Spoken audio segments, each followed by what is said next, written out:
সেটার রিভিউটা। তো তোমাদের আজকে এই ভিডিওতে থাকছে কিন্তু এখানকার সমস্ত খাবারের দাম এবং ক্যাফেটা কস্টলি কিনা সেই সম্পর্কে সমস্ত ডিটেলস। তো চলো দেখতে থাকো। দৈনন্দিন জীবনের ব্যস্ততা আর কাজের ফাঁকে নিজেদের জন্য একটু সময় বার করতে আমি আর দিদিভাই চলে গেছিলাম আজকে এই রেস্টুরেন্টটা। তো অনেকদিন আগেই এটা খুলেছিল, আমাদের আর যাওয়া হয়নি।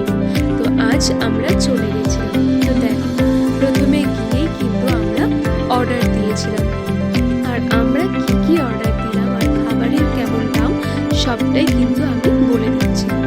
তো ভিডিও শুরুতে তোমরা যে সাইন বোর্ডটা দেখলে, সেখানে কিন্তু এখানে যে লিকুইডগুলো পাওয়া যায় লাইক চা, কফি, এই সমস্ত জিনিসগুলোর প্রাইসগুলো বলা ছিল। তো চলো ভিডিওটা স্কিপ না করে দেখার অনুরোধ রইল। তো আমরা কিন্তু গিয়েছিলাম চা খেতে, আমাদের উদ্দেশ্য ছিল চা খেয়ে ফিরে আসবো।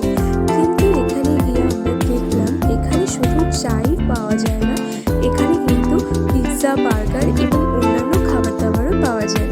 তো আমি কিন্তু ভিডিওটার মাঝে যে মেনু কার্ডটা আছে সেটা তোমাদের দেখিয়ে দেবো। তো চলো এক ঝলক মেনু কার্ডটা দেখে নেওয়া যাক এখানে কী কী খাবার পাওয়া যাচ্ছে। তো আমরা কিন্তু অর্ডার দিয়ে দিয়েছিলাম একটা পিৎজা আর দুটো বার্গার। তো বার্গারটা অর্ডার দেওয়ার কোনো প্ল্যানিং আমাদের ছিল না, কিন্তু পিৎজাটা খেয়ে আমাদের এতটাই ভালো লেগেছিল যে আমরা আরও দুটো বার্গার অর্ডার দিয়েছিলাম। তো তোমরা নিশ্চয়ই মেনু কার্ডটা দেখে নিলে আর প্রাইসগুলো কিন্তু ভিডিওটা থামিয়ে দেখে নিতে পারো। তো চলো এবার মেনু কার্ডটা দেখাই।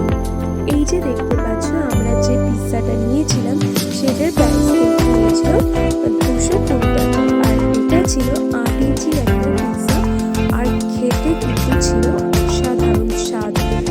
আমি ডমিনোসের পিৎজাও ট্রাই করেছি, কিন্তু আমার যেন বেশি ভালো লাগলো এই নর্মাল পিৎজাটাই।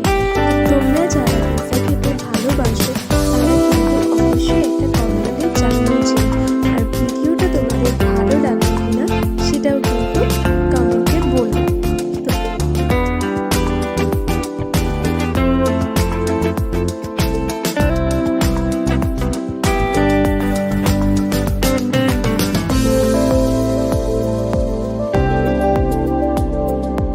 তো দেখো এরপর বার্গার চলে এসছে, আর এটা কিন্তু ছিল ক্রিসপি চিকেনের বার্গার। তো বার্গারটার নাম ভুলে গেছি, বাট এটার মাঝে কিন্তু ক্রিসপি চিকেন দেওয়া ছিল, সেটাও